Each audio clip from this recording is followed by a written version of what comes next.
What's up, people? 94 feet raw, back at the door, back talking NBA, NBA playoffs, NBA in the bubble. Got the team again. Got Errol Seaman, Paul Edwards, Stephen Ogun, Jimmy. Need no introductions, I think. All legends in their own right. And all, former players, coaches, still coaching, still doing their thing, still loving the game. So we're just going to go right into it. And obviously, we're into like the second round of the playoffs. It's all kicking off. It's all getting intensified. Teams are picking out their best players and what the best strategies are and stuff like that. So I suppose the most intriguing one is, for me, is the Celtics and the Raptors, especially game 3, as there was borderline, Raptors are borderline of just kind of, out there. So I'll go to you, Errol, first. What's your kind of analysis of that series? Game 7 is tonight, so that should be decided tonight. What's your theories on what's going to happen and what's been happening so far? I was contemplating today, who do I think is going to win? And I just really couldn't come to a firm decision. I couldn't really feel comfortably justified one way or another to go with the Raptors or the Boston Celtics. I think it's going to be a really dramatic game tonight. You understand? I don't think it'll be a blowout. I think it's going to be ebb and flow all the way to the end. It just shows you when you got a chance to slay the dragon and put a team away, you have to take it. Boston had the opportunity to go 3-0 up. Obviously the out of bounds play was it was unnecessary. 0.5 seconds unnecessary to go to those lengths. It just gave a window, and Raptors took advantage of it. And they just got the momentum, and even though what I said before, if I had to put money on it, I'd put it on Raptors simply because of the momentum factor. They've just won the last 3 going into this. They've got all the chips, man. They ain't got the pressure on them. If they lose, well, we came back from, nearly 3 down. So I think the pressure's on Boston, and I think the Raptors will probably pull it out. So what's the determining factor that makes the Celtics going to fold in this situation? Obviously, you said pressure, but what is it? They've had to some degree, they've had more experience than the Raptors, who obviously won last year, but the Celtics have kind of been to this stage before. So why shouldn't they take it through? Raptors are the champs. Okay. Raptors are the champs. Listen, they've got the championship experience, and I think they came across something last game where they played Anunoby at the 5. This was a strategy they didn't employ as much before, and I think it just gave them a lot more versatility, playing a small lineup with Powell, Van Vliet, and Lowry. And to be honest, I think Lowry's the best player in the series. Tatum's, awesome in his own right. But I think when the chips come down to it, I think Lowry's going to make the big shots, and I think Raptors are going to pull it out. What does everyone else think? Yeah. I'm agreeing with most of what Errol's saying there. I mean, it's that championship pedigree. And that's why, I've been joking with Errol's brother Matthew, of course, who holds that ticket in our lottery. That, listen, with that championship pedigree, for them to even come to this and get to this game 7, a betting man has to go with the Raptors, although Celtics were looking better coming into the playoffs, whether it be, the media or whatever, or, your own naked eye looking at them. You'd probably say, the talent level is there. They've got more obvious superstars as such.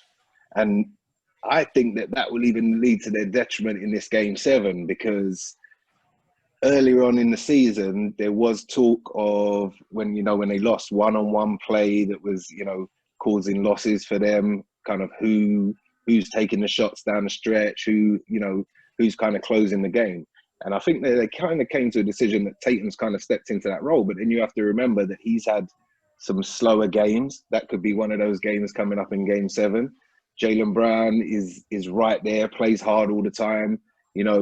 Felt like he was the cause to the loss in game 3 with the buzzer beater who was sagging too far into the lane. So I think there's a lot of characters there, Marcus Smart, a lot of guys that are trying to prove something individually to be able to carry their team in. But the Raptors, they've got one guy that they're kind of looking at that's magnified in Siakam, who I personally don't think is ready to be a lead player on a team. I just don't think he's got that amount of moves or that much playmaking ability or anything like that. I think he's right there, but he's not ready for it. But they more or less play in their system and get what they get from the high pick and rolls with Lowry and Van Fleet. And I just think that there'll be more of a flow. There'll be more of a belief. They've been there, kind of had nothing to lose. Now they're ready to, put their stakes in. And so I think that I would go with the Raptors in this for most of the points that Errol said, as well as mine there. But who knows, man? Game 7, one game. Exactly. Go on, Paul. What's your thoughts? It basically goes with obviously what the two guys have just said there. I mean, Boston had the chance to go 3-0 up, and it would have probably ended up like 4-1. But but you've shown that door was open. They've made that shot. Now their foot's in the door. They win the next game. Now their body's in the door. And it doesn't help when you have supposedly your star player in Boston scores 5 points in 53 minutes. That's not. As your starting point guard, you only score 5 points in 53. That's not gonna win you games. That's not gonna win you games. And the Raptors play as a team. There's no what you'd class as a top tier NBA superstar on that team. They're almost like a group of role players, decent NBA vets, but they all know how to play. Whereas at the moment, Boston is still trying to find their identity. They're still trying to find it. They've got a couple of young stars. They're still trying to work out who's gonna have that ball in that critical moment. And they're playing against a team that defensively just throws different stuff. I mean, I saw a clip this morning that against Kemba Walker they played a boxing one. Who plays a boxing one in the NBA? Yeah. Who plays that in the NBA? It's like a different. It's a different. That's why he's coach of the year, Pete. Yeah. Someone who's coaching the BBL. That's who plays boxing one. Yeah. Yes. Yeah, and that's. I mean, in terms of who's going to win, I think that also depends on how many early fouls are called. Because there's been a lot of situations in this series where early fouls have been called, especially for Boston. Like Jaylen Brown gets on 2, and then Jason Tatum was on 3/4. You've now got to bring in someone else who's not at the same skill level, and that's where the problem rises. Who do I see win? It's gonna be tight, right? It's gonna be tight. I think it'll be Boston. Wow. Okay. Hey, go. I've had to balance it. I'm like 2-1 at the moment. You know what I mean? So I would only go. I would only go Boston just because they've had the more convincing wins. So if they get it right, they get it right. To be fair, whenever Boston have won, it's been a blowout. Yeah. And then whenever Toronto is because they've made their shots early, so they're more competitive. You're down by 10. You hit 3 threes, you're only down by 1. If you miss them threes, and then they go and score a couple of laps, a couple of ones. Next thing you're like 18 down, and it's like, how do we get this? So the games that Toronto have been winning is because they've been making their shots early, keeping in line with Boston's flow, and then it comes down to foul trouble and et cetera, et cetera. Coaching, yeah. Interesting. All right, cool. I guess staying in the East. We'll see tonight. We'll see tonight. Staying in the East, obviously Miami kind of took out the Bucks and whatnot. The Bucks were my team on our little league and stuff like that, so I'm pretty chuffed and pretty, proud of these guys. The way they kind of turfed it out. He's your team. The Heat. I was about to say. I'll take the Heat. Oh, sorry. Not the Bucks. Sorry. Rewind this tape. I'll take the Heat. Yeah, I'm still in, bruv. I'm still in for the money. Scared me there for a minute. Yeah. No, was it 4-1? So clearly 4-1. Guys just proved how tough they are. Good ball movement. Very impressive, their ball movement. And I think Jimmy Butler stepped up at the right time, even though he wasn't, knocking all down his shots. But I think he gave the team a lot of confidence and took that kind of responsibility of being that leader.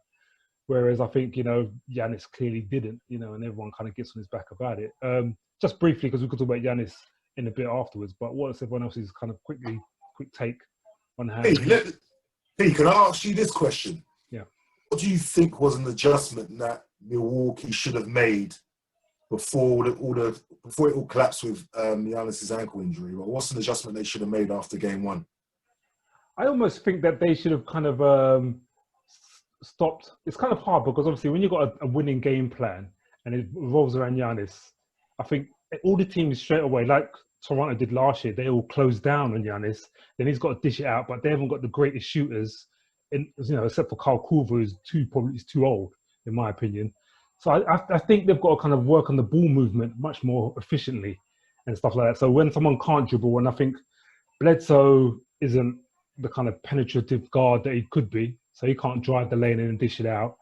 I think they've kind of got to work on their strategy much more differently. It's got to be like more quicker ball movement and then quickly drop into Giannis, who's maybe on the block a bit more as well. And then he can just turn around to the basket instead of trying to do one-on-one where he gets a lot of charges as well. So I think that their whole kind of strategy is kind of weird because regular season it works, but the playoffs, it doesn't really seem to work.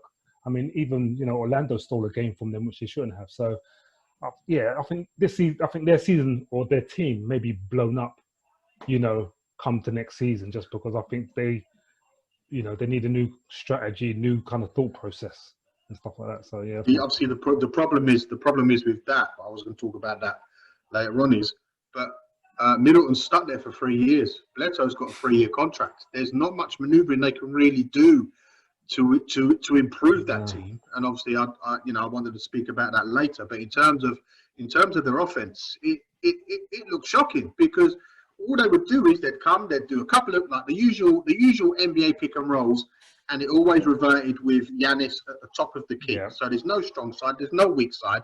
He's just at the top of the key, head down, almost playing under 14, trying to do an under 14 layup, where his head's down and he's driving. But because he has that skill to do the Euro step, etc. But you see how Miami defended him because he's at the top of the key. They just clamped 3 players on him. Down, yeah. And the problem is, it's not even if he'd have gone to one side, you're creating different angles of attack and different movement from them angles. But because you're standing at the top, we all know where's the easiest place to defend? Is if someone's standing there doing nothing. The other 4 guys are just watching Giannis trying to do his stuff. If it goes in, it's nice. Yeah. And everyone now, I mean, they're almost playing him as like Ben Simmons. Go on, you shoot. You take the shot because every time he shoots, the shot just looks uncomfortable. It's crooked. Yeah. He's thinking about every shot. Yeah. But to be fair, sorry, Steve, but to be fair, in terms of Miami, I think Jimmy Butler's probably finally found himself a home. In all the other teams, he's always had that kind of that almost like he's almost classed as being troublesome and stuff. This seems like he's found his spot. He's found his home, and if they need a basket, he takes the ball. Yeah, because he's coming in this game to work. Right? It's a bullshit. Like, let's get down. I'm trying to work. You understand? And a lot of these teams are just, they've probably got a lot of the, just some immaturity amongst the ranks. People just not working as hard. And sometimes it's just hard to really just, vibe with those sort of atmosphere. And you can. I remember back during the Last Dance video, Jerry Krause got kind of caned for talking about saying a statement that organizations win championships, not just the players, And I don't think he put it across the right way, but I think it's a true statement. And if you look up and down, obviously players are the most important component. But if you look up and down the league, good organizations, it's very, very telling. If you look at an organization like Miami and the top to bottom structure and the ethos that they've got running through it, it's no wonder that he got there and just felt comfortable. You understand? And it's just like you said, Paul, it's at home and he can ride with it. And you can see they're the sort of team that like every team, you'll go through periods where, you have a dip, veterans get older, but what you generally find is that they won't have a dip for long, those sort of teams, similar to like in San Antonio. San Antonio won't go for long because they've got an ethos, even if Popovich left. I think they've got the culture set in, at levels throughout the organisation. But you need talent, and Butler coming aboard along with some of the young guys. Listen, Tyler Hero, for 14th pick, along with Kendrick Nunn. Was he undrafted or was he a second-round pick? Undrafted. Kendrick Nunn, he was undrafted. So I'm saying Okay. Duncan Robertson, Bam Adebayo, you know, even high flyer, what's his name? Derek Jones. Joe Jones. He comes in here, does a job. Shoot, he can shoot now. Yeah. They've got a Shooting too nice now. team. Yeah. They've got a nice Yeah. team. Olenek as well. He gives you a Nice different team. look. He's a big man that can shoot the ball, can run up and But a down. veteran. Absolutely, yeah. A veteran big man. Yeah. Yeah, I agree with what most, Errol yourself has said. I mean, Milwaukee, the teams, what Errol touched on was, team cultures. When you just looking at Miami in this circumstance, they have a culture, whether they're winning or losing, you know what they're about. Okay, that's kind of because Pat Riley's there and whatnot. I think Milwaukee, when Jason Kidd was there and when Giannis first started to come through and he mentioned that he's going to play Giannis at the point, and it was kind of, I mean, I don't know how close that was to the full adjustment of the game, but they had a much more freer flow to them. And that kind of brings me to my point of what I think the deal was with them. And just like what Paul touched on, they're running the NBA sets of, the pass and screen away. I mean, pass and ball screen to the roll, with, baseline exchanges, whatever. But it's all divergence to come back to the top to Giannis and for the drive and for the kick. And we can kind of complain about it, about Milwaukee. It's just other teams seem to do it better, so we don't kind of look at it as much. I mean, I'll get to my team who kind of touch on that as well. But it comes down to that. That's why everybody wants shooters around him. Okay, we've got one guy now. He's arisen as a superstar as such, so we're going to put shooters around him or players around him to compensate his game. So, when Errol talks about, GMs and management and organizations winning championships, I think that they have done what the formula says to do around this guy. But I think that the coaching and the strategy has been more copycat than maybe creating something totally different. Organic as well. Something organic that can benefit Giannis's game. I don't want to go too much onto, Chris Middleton. I'm not the highest. I'm not in, I don't rank him the highest. I know he made an all-star game, but I think that comes from being a second-tier player where a lot of attention's not on you. And I always say that when you have one of those years and then you're on the scouting report 2 or 3 times instead of just one at the start, it's different. And I don't really rate him as that second-tier player, although he hit those shots and whatnot. But I think the energy that was brought off the bench with, I'm trying to think, Pat Connaughton's there. I'm not sure how much he played. Who's the other He guy? didn't play much. Vincenzo. Vincenzo. Yeah, that's who I was trying to, not Pat Connaughton, DJ Vincenzo. I mean, the energy that those guys come off with the bench, even to George Hill and the kind of stability that he brought, and Bledsoe kind of came into himself when Giannis was out, because now you're playing ball, organic ball. So Giannis even said in a statement, look, if I could play, I'd just be out there. And I thought to myself, like, look, you look at those situations, Willis Reed, I know we're going back in those situations where those guys came back out to play or they come back to play in the system. No way could he have played in the system that they've created for him. No way. Could he play as floating along the baseline? Could he kind of play as kind of and being out there as some type of force? And that's what I feel, put this guy back out there in that kind of mix. It doesn't have to go through him because he's such, a dominant force. I'm just thinking that more organic play from them would have fared better for them. But just touching on Miami quickly, I'll just, echo the points you guys are saying. Culture there, the players that are coming through, even Goran Dragic, you forget about him. Yeah. These are guys that have been borderline, pro starting, backcourts. Jimmy Butler, of course. I mean, you do have to look at a couple of those games. Jimmy Butler did hit some shots and kind of get in a flow that people didn't expect him to pull out one of those games. Was it game 2 or game 3 where in the fourth quarter he had about like 14 free throws? Game 2. Yeah, he just went on. He was like, you can't stop me, so I'm just going to go to the line. Yeah. So, he had that explosion. And to be honest, that's bad for the rest of the playoffs for other guys, because I don't necessarily. Oh, it's paused. It's frozen. So are you going to say something just before? Yeah. So there was a lot of talk in the media over the last couple of weeks in terms of, was Giannis Batman or Robin? Was he a Pippen or a Jordan? Was he a LeBron? And so on and so forth. And Giannis, Steve touched on the fact that because once his ankle was gone, his game is compromised, right? Because he's not going to shoot the jump shot. He's not shooting the mid-range jump shot consistently. He'll take a few threes and whatnot. But where do you go when you can't do that long stride, Euro step type of game maneuver? You understand? And once the ankle was compromised, that part of the game was gone. But just like Steve's saying, he could have still had a role to play within the outcome. He could have been along the baseline. He could have been getting it from different positions.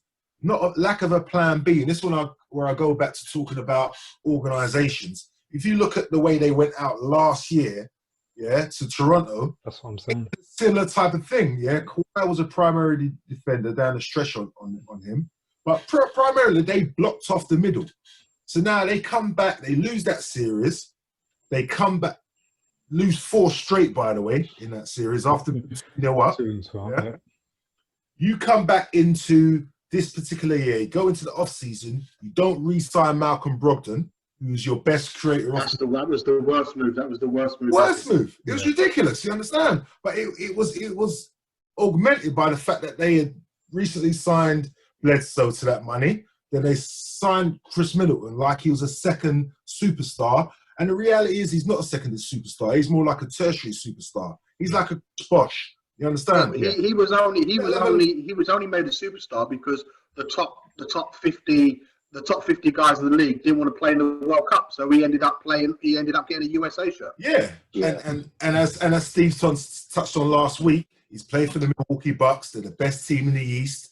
You know, the best team's got to have 2 All-Stars, so he's the second scorer on the team. So now you've got a situation where you haven't made adjustments. You haven't made the adjustment for what if we face a team that's competent enough to block Giannis's forays to the basket? Yeah. And they never solved that question. So now, to me, the organization and Giannis are both as culpable with each other because Giannis never fixed that issue for himself as far as being confident enough to shoot that jump shot when it was given to him. You understand? Not even, and he's not Ben Simmons for the fact that he's not going to shoot it, or in my opinion, the inconsistency of it. But he just always put his head down and just drove and just never would mix it up. And this is when we get to Houston, this is going to be my issue with them as well. Just the ability to have a plan B when that plan A of small ball 3-point shooting doesn't work. Well, nice one. Well, thanks for linking into it, man. But yeah, so the Western Conference, and I'll start with Big Steve because obviously Houston Rockets kind of is your team and stuff like that. Yeah. And, you know, they're down currently 3-1 to the Lakers. They just about scraped past OKC. I'm not sure if they deserved to get through, in all honesty, but they're here. And the last game they played with real lack of energy and real fire. And you know, talk to us about what's going on in Houston, Steve. Now, before I start, okay, this is, I wear this hat because I'm an Englishman, born and bred, but my family, my roots in America, Houston. So I took them on my ticket. You know what I mean? I drafted them. I brought them in. I showed them love. You see me throw up the H. You know, you may even hear some DJ Screw in the background. But when I'm telling you, I'm done. I'm done with them. Wow, okay. I don't even want to take my shirt off. I'm done. What's going on there? What's going on? Why are you watching them? I was rooting for OKC. How bad it is. I didn't care about my money. Okay? I'm tired of watching their system. It's boring. I'm bored of the NBA and 3-pointers anyway, but them, and then I got to watch schizophrenic, bipolar Russell Westbrook screaming and shouting on every play and everything. But bro, we need the MVP. Like, we need the triple-double, Russ. Like, that's what you're there for. I don't care about all the other stuff. What's going on with your jumper? Like, you could shoot better than that. He's thinking about every jumper. He's thinking about every layup. He's thinking about every screen. But to put some positives, just I'll calm down a bit. I'll calm down. But seriously, I just really want to screw him up and throw him in the bin. I want Lakers to win, of course. I just want to see them win. I don't even care. But I've got to give some props to Covington. I think that he's played really well, Oh, man. he's I played think nice. that, Yeah. He Yeah, saved like- them. He saved them in Game 7 against OKC. Okay, He was in definitely. that game. Tell him. Definitely. And even in a few of the other games, I always remember Reggie Miller saying in some commentary that the biggest shot of the game is not always the buzzer beater. The biggest shot of the game sometimes is when you're down 4 with a minute and a half to go and you miss that shot, they come down and score. Then the game's over and you hit that shot. And like, he's been stepping up and hitting a lot of those shots. You know, I think earlier on, You've gone, Steve. he's been working on the court and off the court at the moment. So, am I here? No, yeah. Sorry, man. Yeah, sorry. So, I mean, they got some good play. You know, Jeff Green is playing really well for them, you know, showing his worth. Probably going to, you know, earn himself a couple more years of contracts around the league. You know, I just really, I don't even want to study their game. You know, I want to see Austin Rivers do well. I think he does okay. But the system they play, like James Harden, he passes the ball. If he doesn't shoot the ball or dribble the ball, he's standing at the half. Like, he's not even in the play. When have you ever seen him, like, go in and get offensive rebound when he didn't shoot it? Or, like, cut off the ball or, like, set a back screen for someone to get a layup? He ain't interested in that. Just give me the ball. I'm either going to go one-on-one or give you a pass to shoot. Yeah. And, you know, I'm just done with that, man. But I'm gonna kind of, you know, let you guys talk about the Lakers, but I do want to touch on them and my boy Bron. You know, I see him coming. I like AD, but I didn't like something the other day when I saw him kind of laughing and joking with a couple of the Houston players, man. That really drives me a bit crazy with these players today. That's your problem, bro. Like, get mean and stuff. Like, really mean it. Not that fake today mean. Then you win a championship. But other than that, man, I like the team. Rondo came in, give him a nice spice. But as I've ranted so much about Houston, I gotta breathe and let you guys go on the Lakers. All right, Paul, go on. What's your take on the Lakers and the Houston series? When we had the first podcast that I was in, I said obviously the three important people for Houston would be obviously Covington, Jeff Green, and Tucker. You know, you kind of knew what you was going to get with Harden and Westbrook. You kind of know, and it was there. It was how well would they playing the 3, the 4, the 5. The OKC, you know, it was you know, they kind of did what they had to do. I watched the first half of the Lakers game yesterday, and what impressed me was the way that the Lakers played defense, to the point of where it looked like they was actually playing defense, not like NBA pseudo defense. They were denying Rotation. you know, rotating. The rotation was excellent. They was causing so many just lackluster turnovers on basic stuff that you wouldn't think pro basketball players would actually do, like just not being able to hold the ball or making a regular pass. Also, as well, I think the way that they've been coached as well, you know, they could see there was a problem. So you're not going to see JaVale McGee. You're not going to see Dwight Howard. They've gone small. They've kind of matched Houston at their own game, and they're destroying Houston at their own game as well. It's different as well because, you know, now that you've got LeBron in kind of LeBron mode, where at the start of the bubble he wanted to just be a passer and no one was looking to score. You've got Anthony Davis now, you know, starting to do his role as you know, a second superstar, you know, potentially becoming the team all-star once obviously LeBron decides to leave the league. But the supporting cast has stepped up. You know, you kind of got 3 or 4 guys of the same sort of skill level, but they're all on it all at the same time. You Caruso, Kyle Kuzma, you're sticking what's his name? Casabius Pope in there as well. Yeah. You've got Rondo now coming back. You know, you got Rondo in a playoff game. How many threes did he hit in that game? It's, you know, I think Houston have tried the small ball because Dan Antonio tried it obviously with Steve Nash. Different time, different era, different kind of players, and I potentially think that it hasn't worked. But they're still going to do it next year, and they'll still keep doing it. But even when Phoenix were deploying that system during the Steve Nash MVP years, it was never so heavily swayed towards the totality of shooting threes and the layups. It was mixed in. Yeah. The plan B. Yeah.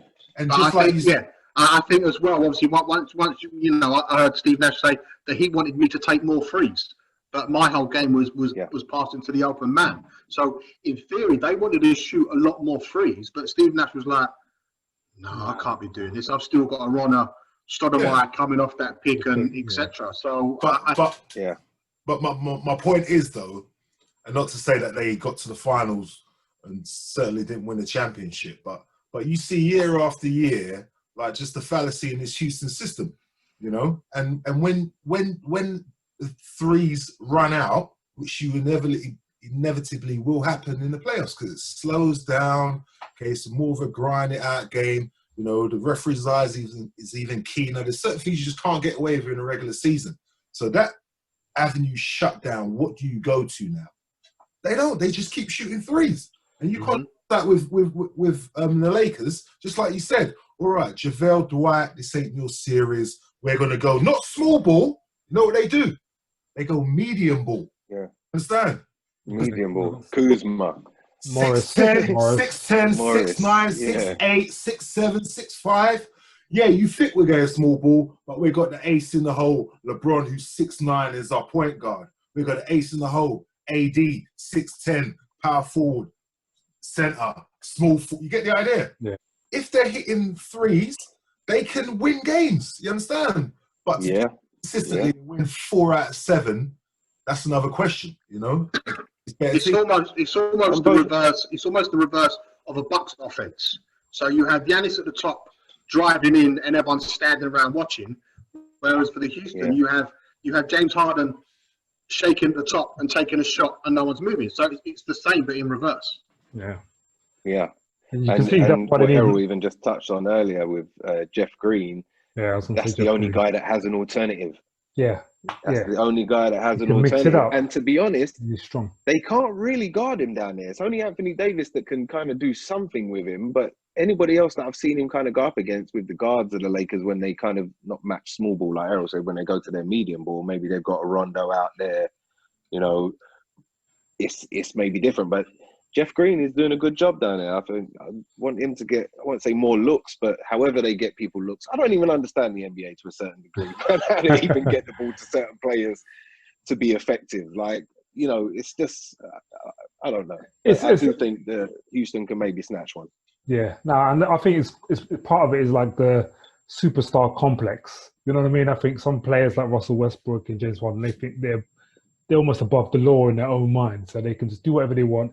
And they won't get crucified for it. They're not going to be subbed and not. And they know the positions, they know their role, they know their value to an extent to the team, but they just don't play up to it. I mean, LeBron could. I mean, he moans a lot of time when he doesn't get fouled, but I can see him working harder.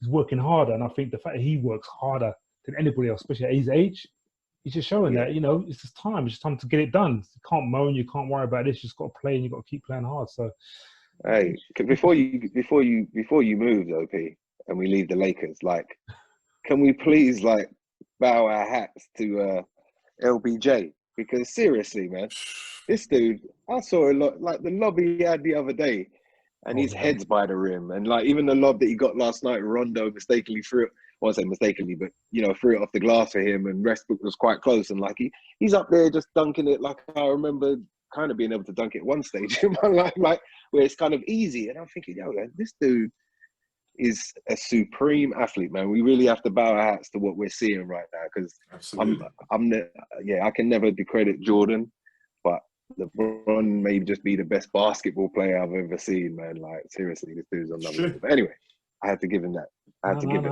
No, I think we all, in the GOAT conversation, we know where he lies, man. But, you know, it's all about generations and stuff like that. I mean, Jordan was like a movie, man. That's like, that's different. I can't even never compare. But in terms of like what Bron does and is doing, next level, another level. But if Jordan was a top movie, LeBron's like an ongoing top soap that's just going on for years, generations. Yeah. It's just definitely chapter after chapter. It's unbelievable. Sorry. Yeah, he's working. He's running hard, man. He's, you know, even Rondo to an extent. You can see the conditioning that they keep themselves in. You just think, you know, take your hats off to them, man. You know what I mean? Yeah. I can't help seeing Rondo. I can't help seeing Rondo as the robot in Game of Zones. CP Rondo, is it CP Rondo or R2 Rondo or something like that? I don't know if you watch the Game of Thrones, but you playoff Rondo. That's it, man. They're ready, man. They're ready. Good. Clippers and Nuggets, man. Let's talk Clippers and Nuggets. So, game one, Clippers just kind of run the show because obviously Nuggets were tied from their 7-game with Utah. But then Nuggets just had their way, man, like a 20-point game and just shooting and just doing whatever they're doing and stuff like that. But then obviously the Clippers are asserting their authority and coming back again. Kawhi's playing good. Paul George is a bit up and down. But Paul, I know you are the Nuggets man out of the group. So what's going on with the Nuggets? Can they get another game back or another 3 games? In the last podcast, I said that obviously Denver would win in 7, so I was obviously quite lucky about that. Again, they'd only had 2-day rest or 1-day rest, and then it was game 1 of the next round. There wasn't, they get blasted. Game 2, they come out and they actually turn up and played. Gary Harris back has made a help, give them a little bit obviously adjustment defensively as well. Because obviously in the Utah series they were struggling because near enough all Denver's players were over 6'5", 6'6". Yeah. So it made a help. But I think obviously that they need Denver need a third scorer. They need a third scorer. They need you can't always rely on that high pick and roll that Murray's playing and Jokic, etc.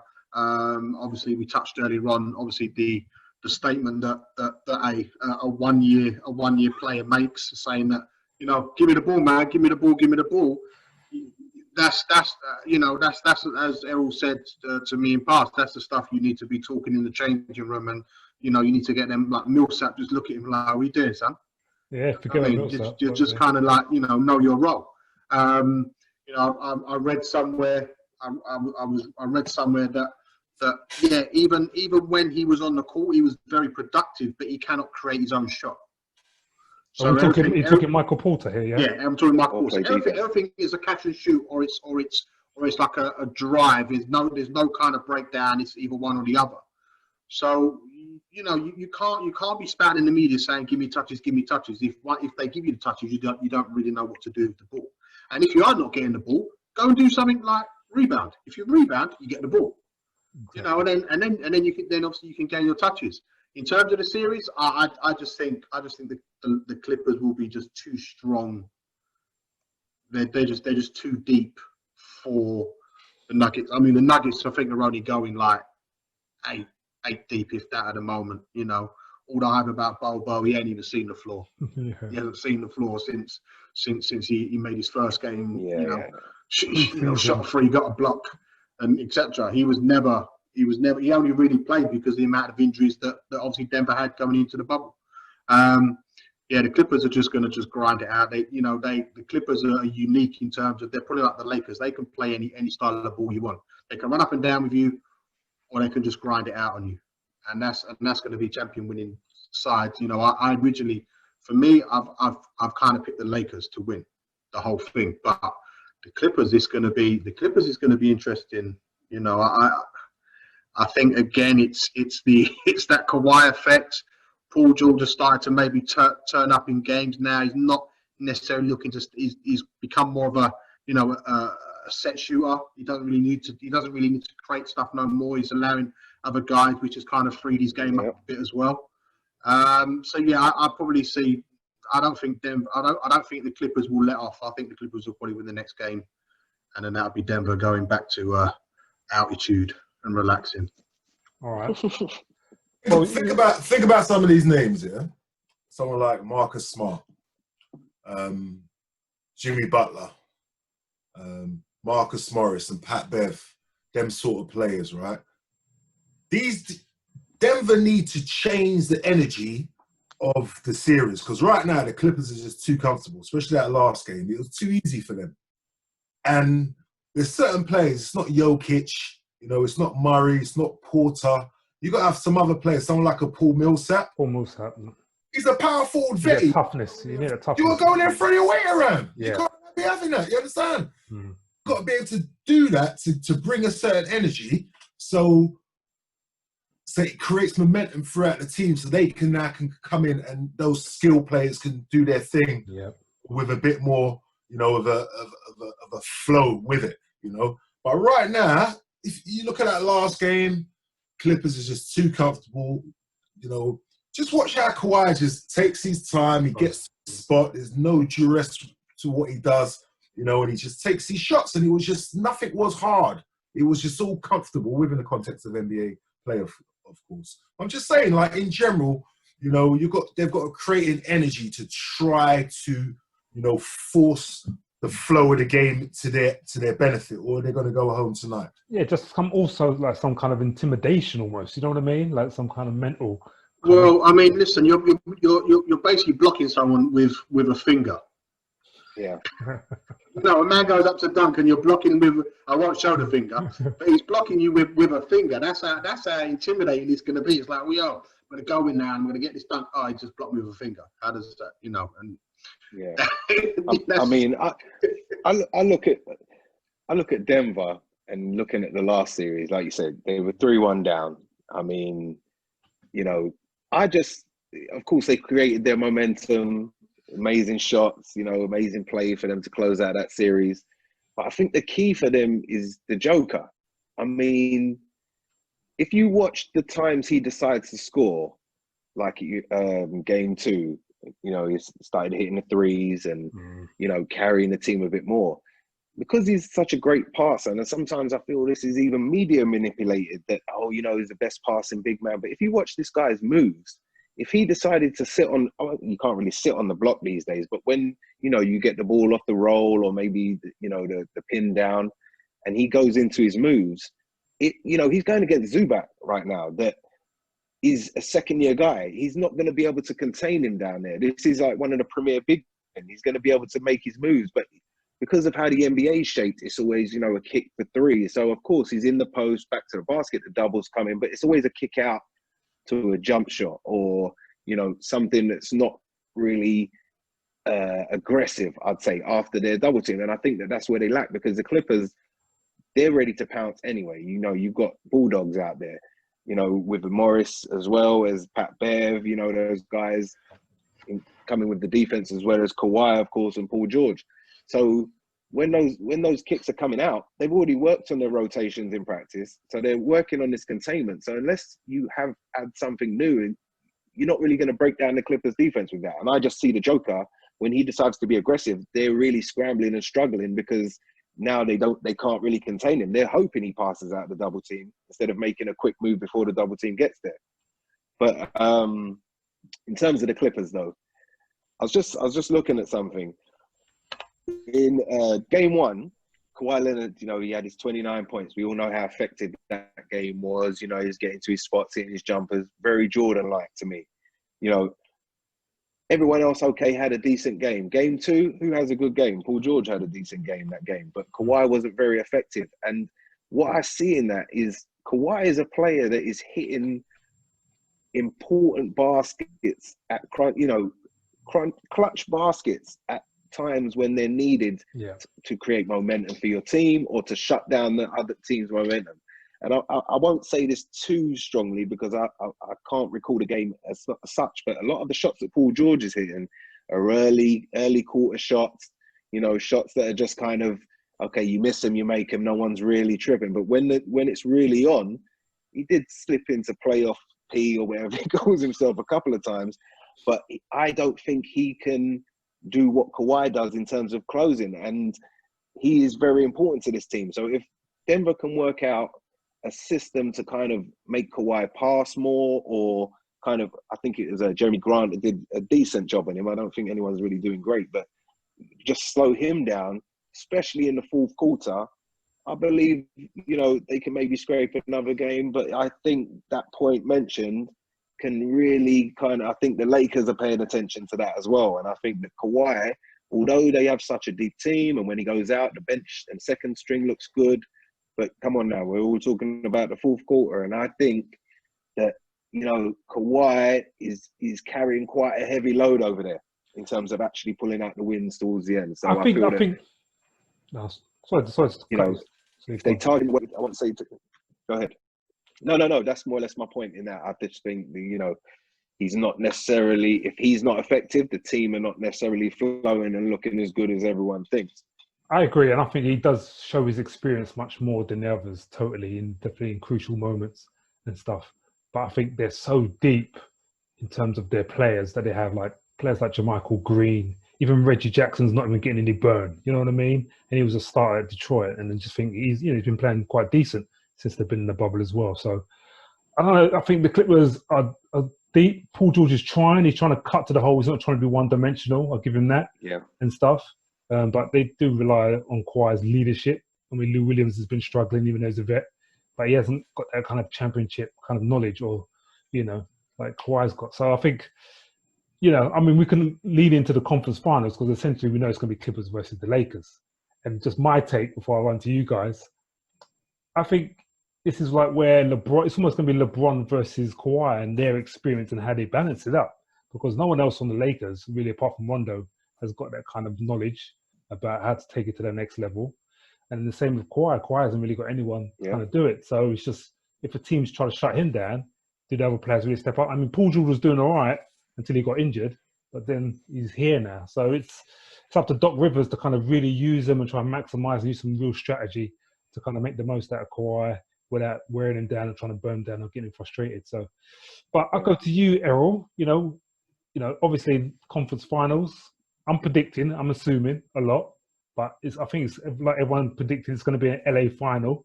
What's the outcome of this LA finals, conference finals in your eyes? I think we're blessed to have a situation where we've got two superstars, even though they came in the league, they're 10 years apart, that are at the peak of their games. And I really think this is a situation that whoever performs, how should I say this correctly? Hold on, let me help you out quickly just before you finish. Go. In the back of your mind, you're like, okay, watch Bron come and show Kawhi who the real man is. No, but this is what I'm saying though. When I say we're blessed, because this is the sort of situation where that you can make an argument for LeBron, but you could just as much make an argument for Kawhi as sure. Player, and they're legit arguments. It's not like LeBron's LeBron. Kawhi's good, and you're trying to make it just to make an argument. No. Legitimately, either of those two can come out top, and I think it's just going to be a classic series. If we get there, let's not disrespect Houston and Denver, or Houston at least. But I think this is a classic series where, whoever carries their team over the line and wins the matchup is going to come out and get to the final. And I think we can sit back and we should be able to say LeBron's a better player, Kawhi's a better player after that series. Who do you pick? You asked me to pick. Yeah, who you picking? Oh, that fence, straddling that fence right now. Look at me.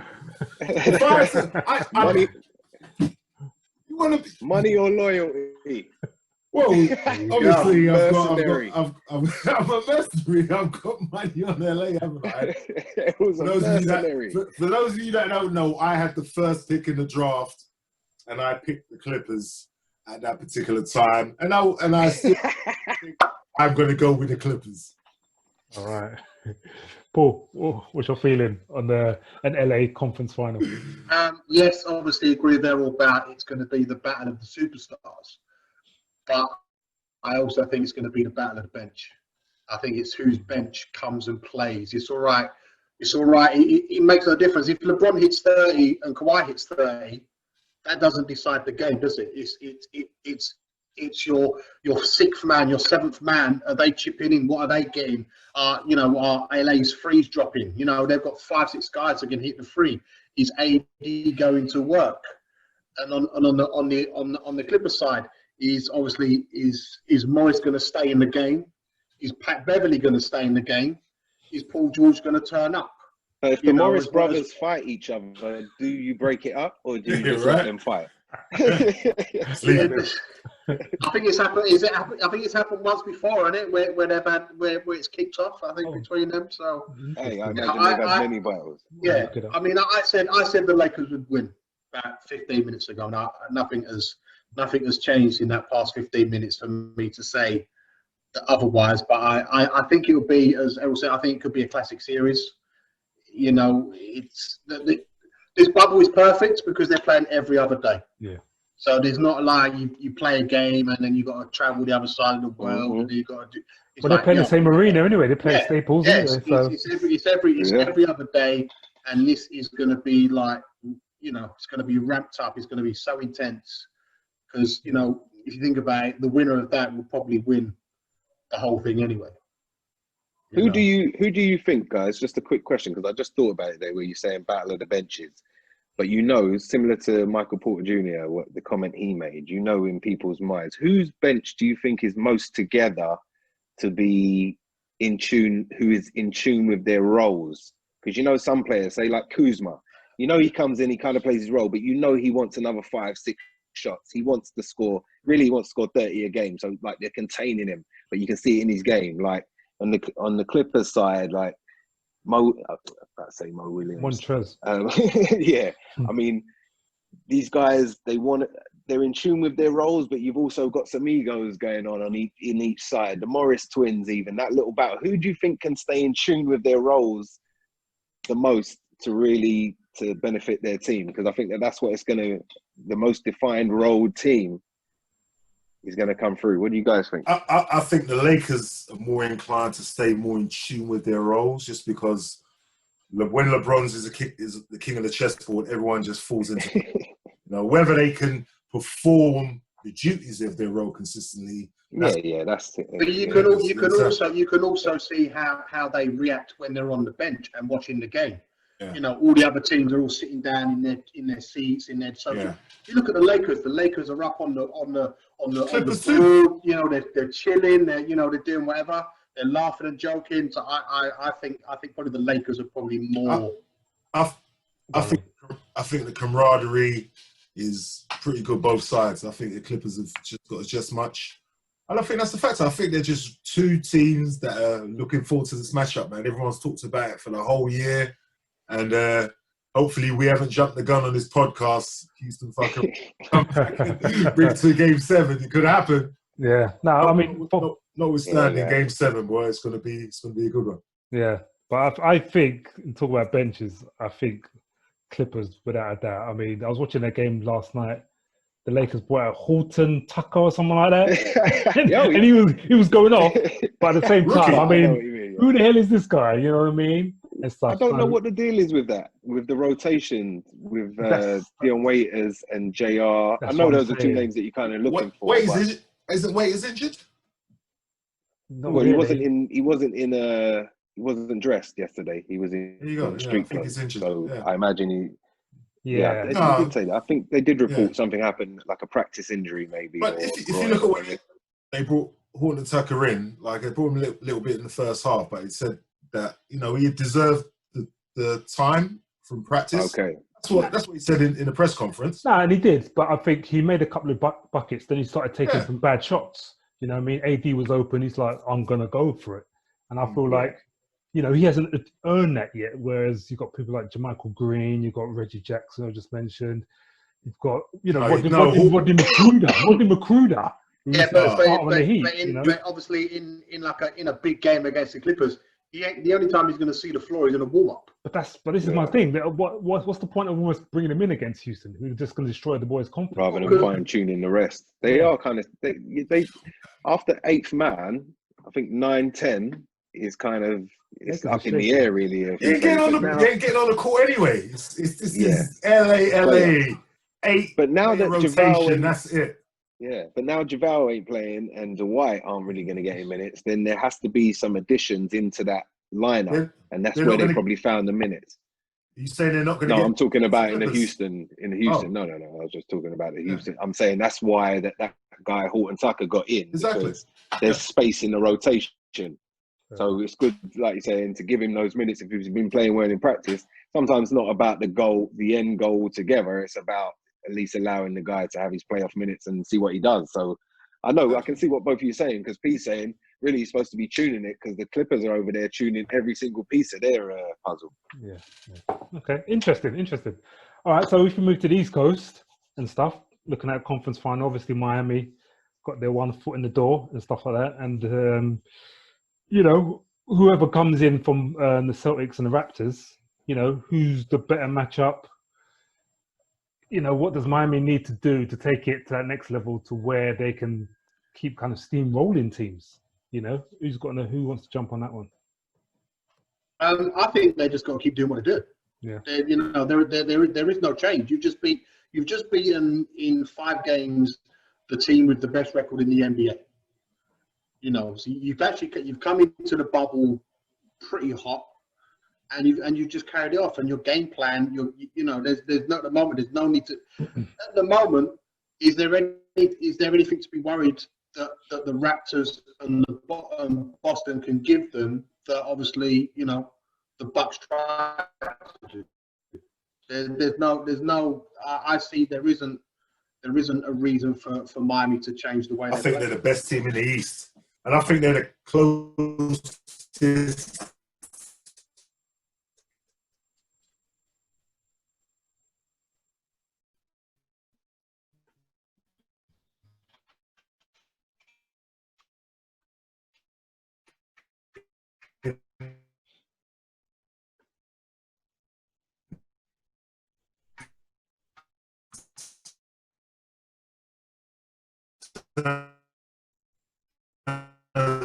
Their makeup to the Well, Sorry, guys, my you know, Wi-Fi. there's an instinct that gives you that, man, and I'm on that same. I get that same spidey sense that they're just carrying a certain energy, and it is the right energy that you need to kind of come through and win one of those championships. Yep. The only thing is, and it really goes to both teams, they match up better with Miami defensively in terms of length, in terms of athleticism. You got Jaylen Brown going against, you know, Jaylen Brown or OG Anunoby or Siakam going against Butler. You know, you haven't got Middleton trying to hold him, and you got Marcus Smart. You got these guys, and I don't mean to just focus everything on Jimmy, but at the end of the day, he's making that wheel turn at the moment. And, you know, Tyler Hero's still a rookie. You know, nobody's riding on the back of a rookie into the playoffs to, you know, to win series or championships. He can be a piece, but, you know, it is going to focus around himself. You know, Bam, even Daniel Tice is playing well over there. You know, they've got a bit of size in Toronto, like I said with Siakam, whether it be Gasol, maybe playing a few minutes here and there. You know, but I just feel that they'll match up better with Miami, and then you'll get a real test. The next series would definitely be a test in terms of, like we say, whether that gut feeling will have any truth to it, whether they can actually go ahead and do something even to the extent of winning the championship. I just think that the series they've come through, it's no easy series, but I just mean that defensively, like I said, down in the fourth quarter, they didn't really have anybody to guard Jimmy. That's why he's, you know, talking to the cameras or the virtual crowd saying, "He can't guard me, he can't guard me." But I just think it'll be a bigger test, and then we're going to see, because both of those teams come with athleticism and strength and that dog as well, really.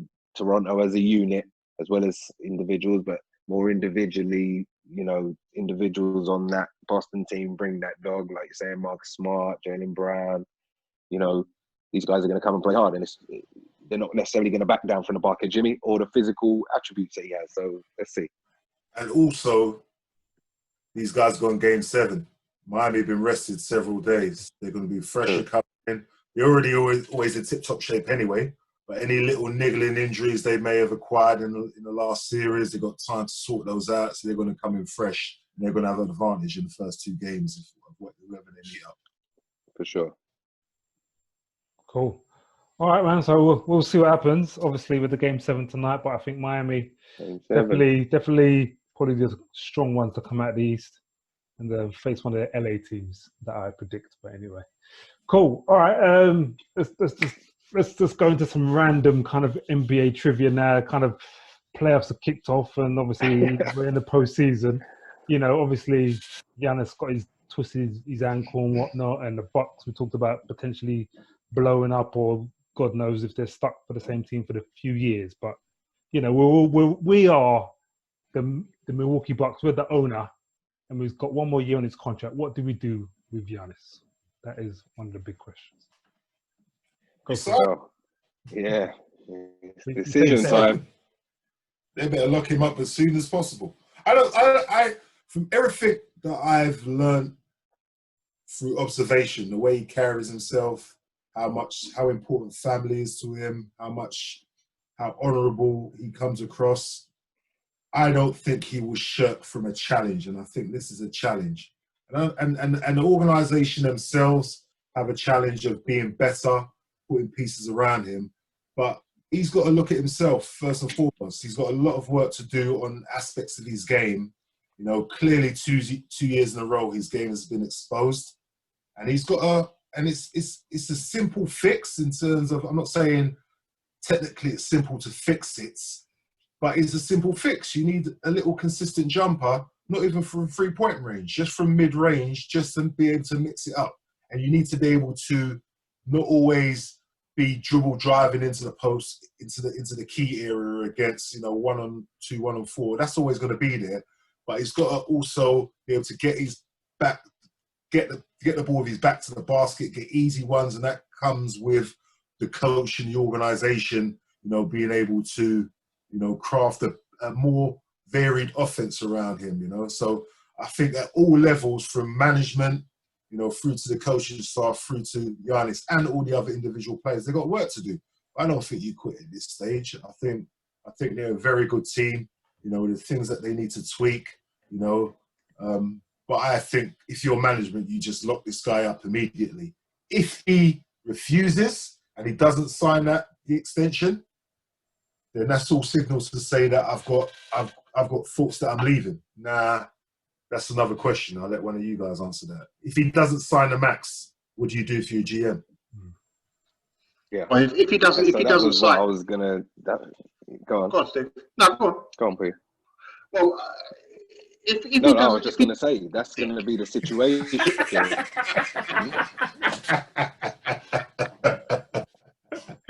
Go on, Paul. Hell no, I'm not speaking. Go on, Charles.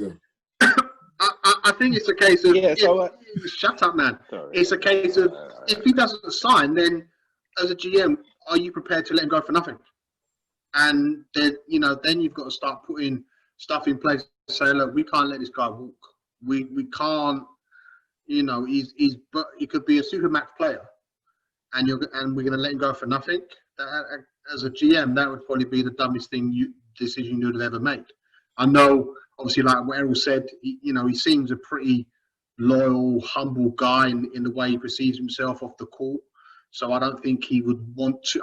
So he was never brought up over here. He doesn't know that AAU stuff where, like, I'm playing with you guys and I play for another team, and then we talk to each other, and then it's like, you know what, I'm going to go and play with Errol because we've done it in AAU. He hasn't come from that. So he doesn't really know that scene in terms of, I'm just going to go and play with Errol because we obviously grew up together. I mean, if it was like that, he'd probably say, what's the go? Golden State. Golden State have been after him for years. Miami are after him. But I think in terms, they always say about these small market teams. There's no such thing as a small market team in the NBA no more. It's different. It's different in other sports. In American football and baseball, you do get small market teams. But because NBA players are you can see them. They're not under a visor. They're not wearing a helmet. You can see them. It makes no difference if you're playing in Milwaukee or if you're playing in Toronto. But it does.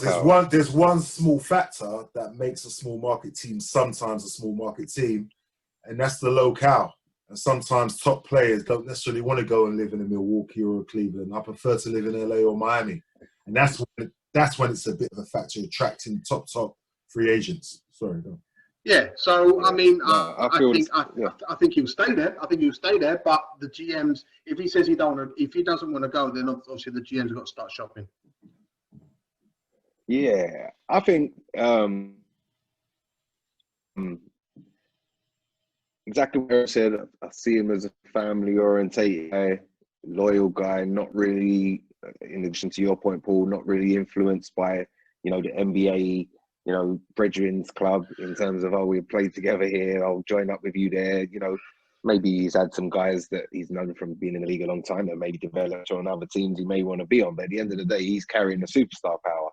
And the problem is with that, so there's 2 points in what Errol said in terms of being a loyal and kind of family guy and you know, not really of that personality. I doubt he'd want to go for a situation where he refuses the contract, because they're going to come with a contract probably in the next month or two, or not even that. I'll tell you, within a month, they're going to come with a contract. And for him to be thinking about going somewhere else, or to not even sign that, that's a whole year of a lot of question answering and, you know, just criticism and this, that, and the other about what you're going to do, why you didn't sign, and or whether he's just going to sell it as, oh, I just want to test the water. But I don't think we should look at him as a naive guy, because once you've moved into that superstar level, these discussions are being had with you by agents, by your friends, by people that you trust, and letting you know the real deal of things. And I think he learned the business. And I know I keep mentioning Jason Kidd, but you have to remember he kind of put him in a position to be the star he is. I can't really push it that much, but, you know, in terms of the gameplay and giving him a free rein and allowing him to become the Greek freak, and they fired him, he was very upset about that. You know, don't forget that about the organisation. That could still be on him. You know, he's still trying to stay loyal and go ahead, but he understands the business. And so then, like what Errol said, if I'm looking at it and I can go and join in Miami and I'm living in Miami, hey, I'm looking at that. You know, if I can go to, even if it's, you know, whatever team, I doubt he'd go to Golden State. I wouldn't even look at that as but then leaving a small market team to go to a supposedly big market team gives you big market problems. If it's amplified now for his failings in Milwaukee, what would it be like if he went to a New York or a Golden State or a Miami? It's going to be amplified even more. Does he want that kind of pressure? Is his mentality there to take that kind of pressure? Also, Milwaukee, because he is eligible for the Supermax, only comes via Milwaukee. So there's a lot more money he earns. I don't know the exact by remaining with Milwaukee rather than signing a contract with another team elsewhere. Cool. So, all right, we'll see what happens to Big Giannis, whether he stays or leaves. But I think, you know, we're all kind of leaning that he's staying. It will benefit him in his development, maybe.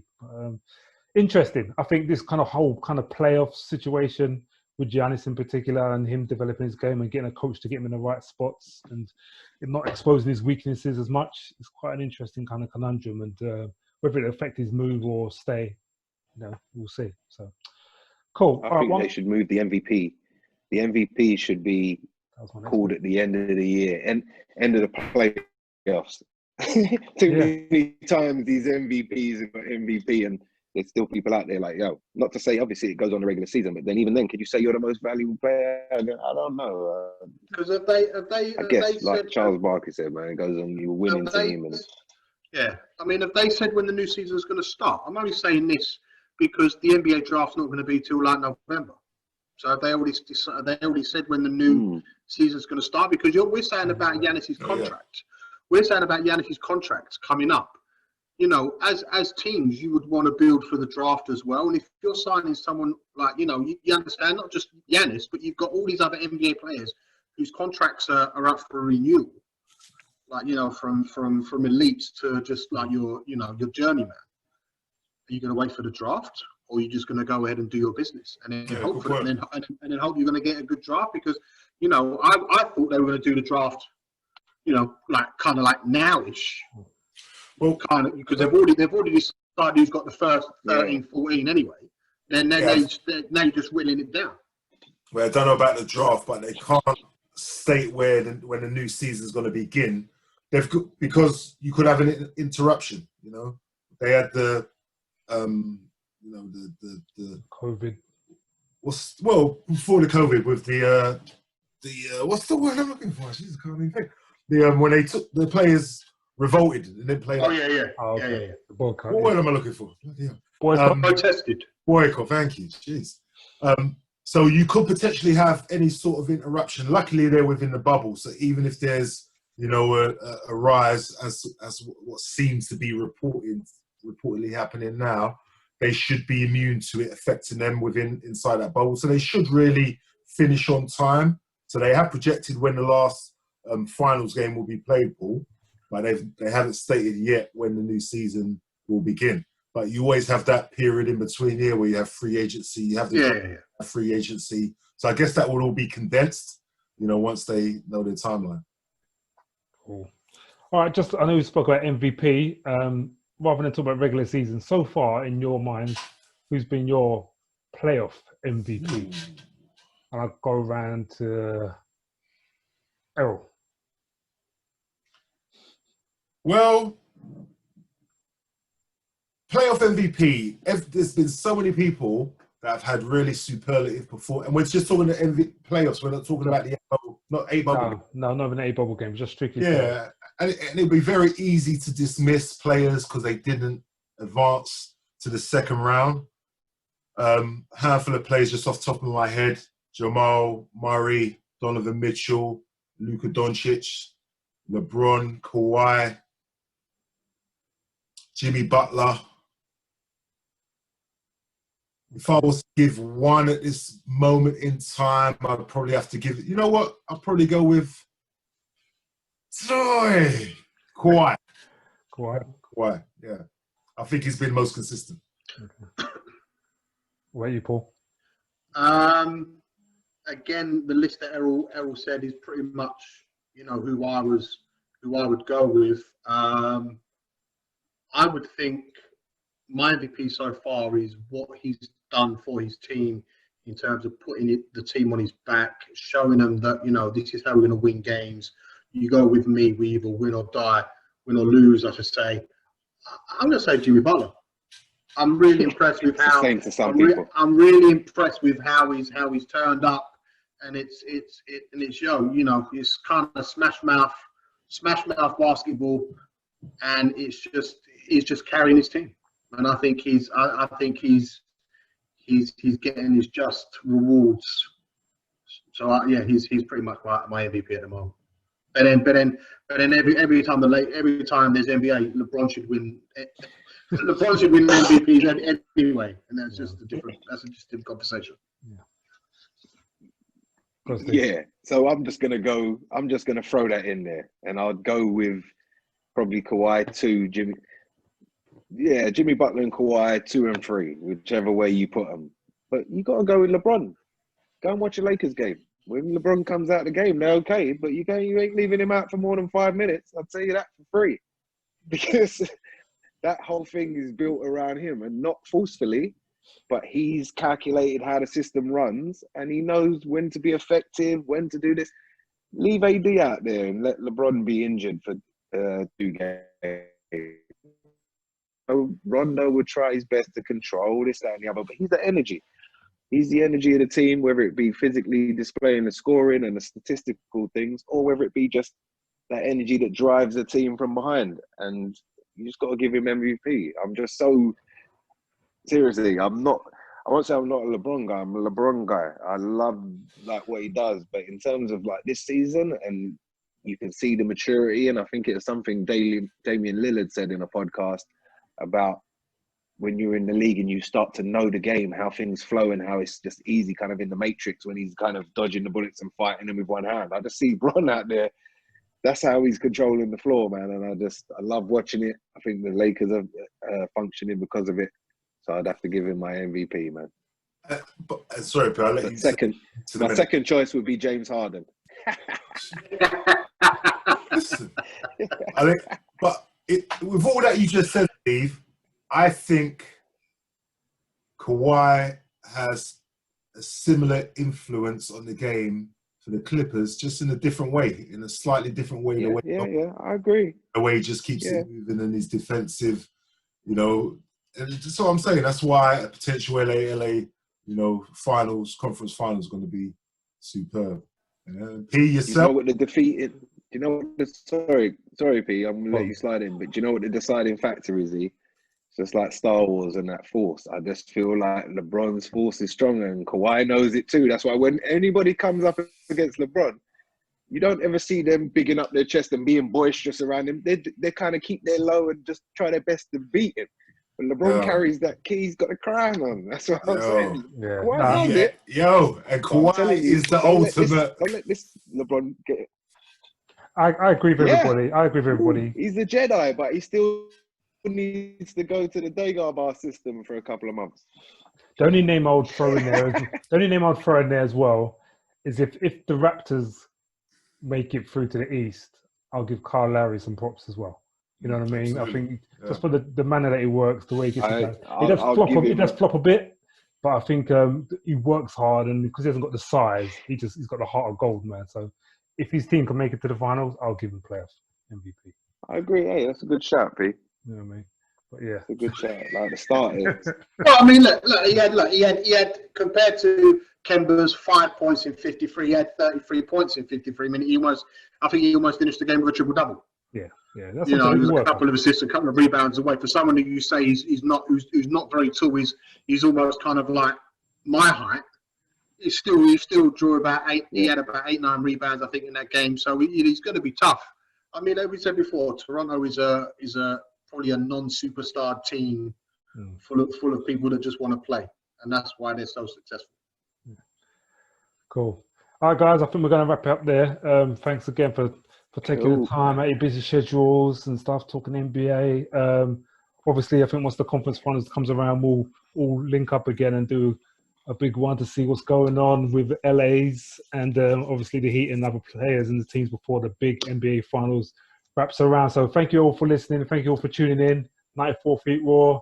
Saw the guys back and we say peace. Burning my Houston top. You better burn that. Tomorrow night. Nice guys.